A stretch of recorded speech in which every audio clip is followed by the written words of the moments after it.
Hujui lady mafama se Jiribam gi main gate tani aduga aikoina huji tawri base COCOMI na pung nipuni pangi ban aduga sawatuna aikoi Jiribam da su aikoi Manipur gi praja ama oina bajle hogi tabi post na Tari bathaba Manipur mai aikoi gi idam dam sida isa gi state gi bus power chalhandraba isa gi gari da isa gi number thaba yarakraba matam sida aikoi karam phibam da lega tawri bano aduna security singna tawri batha thawong ase akoi yaning de aduga PR leina security gi akan ba check-in thorang marak sida kana maina tawdana security na moida mi chang ibano na akoi huji tawri ba thawdo wasi yaning de haiba sigi mayokta aikoi ngasi bana se jathajabani aikoina Matai macha ama oina Manipur gi damakta akhoi matam leba khita lepi haiba se hairaga PR leira phawbada akhoi sarkarna toramba ngamdaba singdo hoji PR laklabani na security gi check-in thorang makhada akhoi isagi iram sida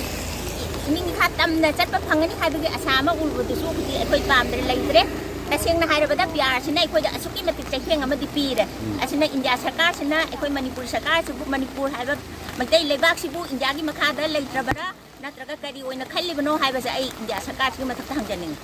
Amit Shahna free movement Manipur sigi manung sida free movement lehelani haina PR lekhra matungda March tang nipan dagi free movement lehelani haina lauthokhrabasu ngasi phawdasu aikoi gi isagi iramdam sida free oina aikoi chatba phangri samna hairabada inang nakraba jiri tu imphal lambi sida aikoi ngasi phawga gari tonga chatba phangde nakraba Jiribam area sida aikoi saidang natraga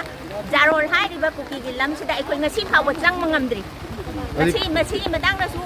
sarkar sina karamba step laukhatpirabage sarkar habagi India sarkar sina ngasi phawda kari step laukhatpirage governor sina su aikoi gi tawriba free movement yadaba sigi matang da miyang chanhan